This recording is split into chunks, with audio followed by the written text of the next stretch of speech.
Assalamualaikum warahmatullahi wabarakatuh. Kembali lagi bersama saya Muhammad Nurul Bahri. Bagaimana kabarnya semua? Semoga kita semua dalam keadaan baik. Nah, apakah semua sudah siap belajar?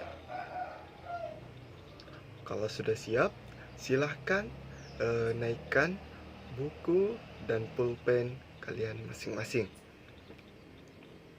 Nah, ada yang tahu sekarang kita akan membahas tentang apa?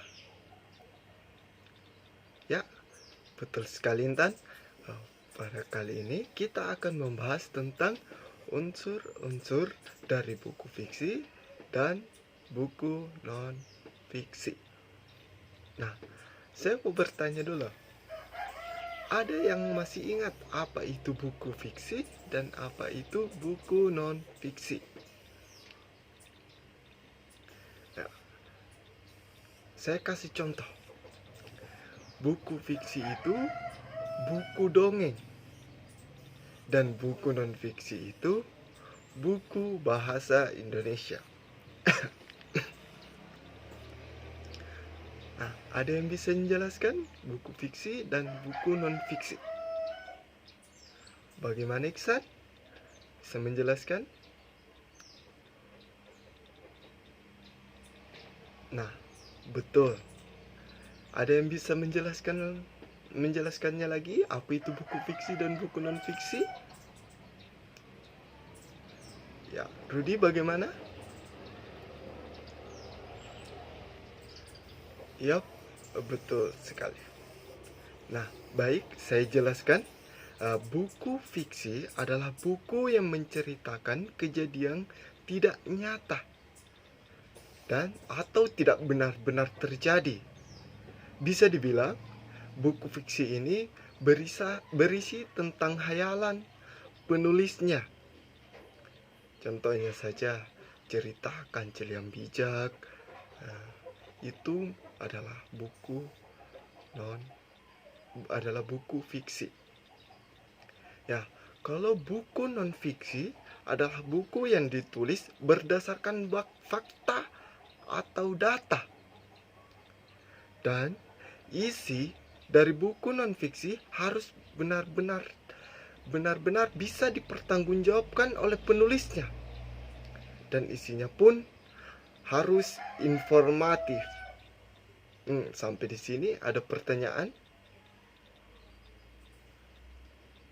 Baik, kalau tidak ada, kita beralih ke unsur-unsur dari buku fiksi dan non-fiksi. Yang pertama yang akan kita bahas adalah unsur-unsur dari buku fiksi. Yang pertama, penulisan buku fiksi menggunakan gaya bahasa. Gaya bahasa yang digunakan biasanya bermajas metafora, pernotifikasi, dan perumpamaan. Tujuannya itu untuk menghidupkan perasaan dan mengungkapkan emosi pembaca pada buku fiksi. Yang kedua, bahasa bersifat konotatif. Nah, artinya di sini unsur-unsur buku fiksi mengandung makna tidak sebenarnya atau konotatif.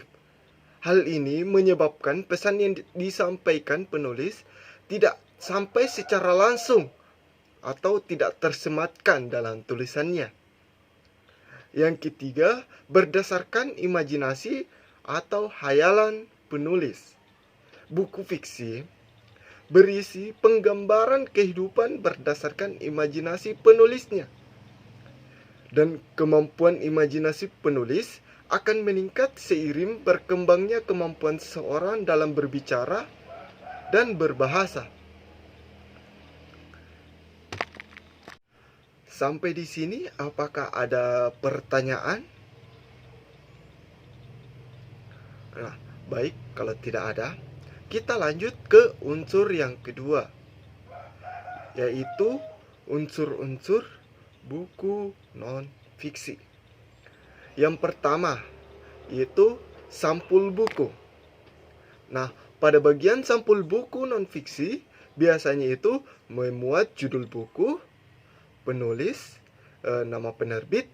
Selain itu, juga sering disertai dengan tahun terbit dan edisi keberapa buku tersebut. Nah, yang kedua, isi buku. Isi buku terdiri atas beberapa bab yang di dalamnya memuat pendahuluan, paparan utama, dan penutup dari pembahasan buku tersebut. Yang ketiga adalah cara penyajian isi buku. Cara penyajian isi buku non-fiksi biasanya dimuat pada daftar pustaka. Pada daftar pustaka berisi daftar buku dan sumber-sumber yang digunakan untuk menulis pada buku non-fiksi tersebut. Yang keempat, bahasa yang digunakan dalam buku non-fiksi. Untuk mengetahui bahasa yang digunakan dalam buku non-fiksi, biasanya dibuat pada halaman glosarium. Dan glosarium terdiri merupakan isi istilah penting yang digunakan sebagai sumber penulis dan bahasa-bahasa yang digunakan penulis dalam buku tersebut adalah bahasa-bahasa baku yang ada dalam kamus besar bahasa Indonesia. Yang kelima adalah sistematika penulisan dalam buku non-fiksi. Nah, unsur-unsur terakhir dalam buku non-fiksi adalah sistematika penulisan. Sistematika penulisan ini sangat penting agar penulis itu dapat membuat tulisan dengan runtut dan tidak asal-asalan dalam menulis. Nah, sampai di sini apakah masih ada pertanyaan? Baik, kalau tidak ada, sebagai kesimpulan pembelajaran kita pada kali ini adalah buku-buku fiksi ditulis oleh pengarang dengan mengembangkan imajinasi yang mereka punya. Mulai dari tokoh, konflik, alur cerita, semuanya dibuat berdasarkan imajinasi penulisnya. Dan ini yang menjadi pembeda besar antara buku fiksi dan buku non-fiksi. Sementara dalam buku non-fiksi terdapat berbagai informasi yang dapat menambah pengetahuan. Dan sebagai pelajar, untuk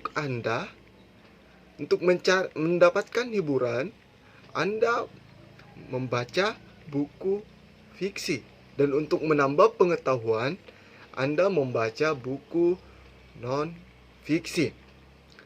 Dan yang terakhir, sebagai tugas dari saya, bacalah satu buku fiksi dan buatlah rangkuman isi buku yang telah dibaca secara tertulis.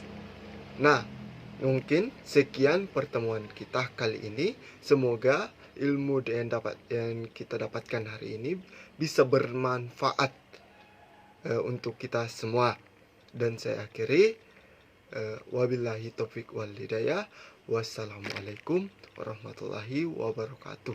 Kita bertemu lagi di video selanjutnya.